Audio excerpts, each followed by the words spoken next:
जय श्री कृष्ण। आज हम बात करेंगे शारदीय नवरात्रि की। यह पावन पर्व आश्विन मास के शुक्ल पक्ष प्रतिपदा से आरंभ होता है और 9 दिनों तक मां दुर्गा के 9 स्वरूपों की पूजा अर्चना की जाती है। इस पर्व के पीछे एक महान कथा जुड़ी है, महिषासुर वध की कथा। बहुत समय पहले महिषासुर नामक राक्षस ने कठोर तपस्या कर ब्रह्मा जी से वरदान पाया था कि उसका वध न कोई देवता कर सकेगा और न ही कोई पुरुष। वरदान पाकर वह अहंकारी हो गया और तीनों लोकों में आतंक मचाने लगा।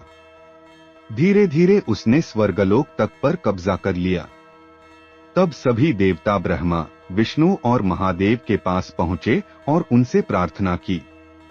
तीनों ने अपनी दिव्य शक्तियों का संयोग किया और उस संयुक्त तेज से प्रकट हुई आदिशक्ति मां दुर्गा। सभी देवताओं ने अपने अपने अस्त्र शस्त्र मां को अर्पित किए और तब प्रारंभ हुआ महिषासुर और मां दुर्गा के बीच भयानक युद्ध।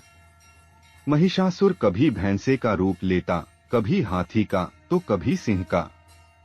उसके रूप बदलते ही जाते थे। मां दुर्गा ने भी समय समय पर अपने अलग अलग स्वरूप धारण किए, कभी शांत, कभी उग्र तो कभी संहारक। यही कारण है कि नवरात्रि के 9 दिनों में हम मां के 9 रूपों की आराधना करते हैं।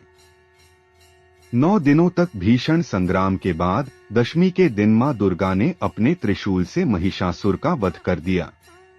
इस प्रकार अधर्म और अहंकार का अंत हुआ और धर्म की विजय हुई।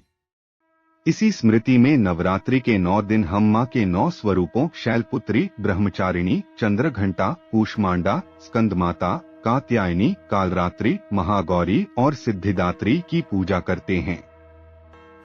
ये 9 रूप हमें जीवन के 9 मूल संदेश देते हैं: स्थिरता, तपस्या, साहस, सृष्टि, ममता, शक्ति, अंधकार पर विजय, शुद्धता और सिद्धि। इस प्रकार शारदीय नवरात्रि केवल एक पर्व नहीं बल्कि यह शिक्षा है कि सत्य और धर्म की सदा विजय होती है और मां दुर्गा की शक्ति हर बुराई का अंत करती है। जय माता दी।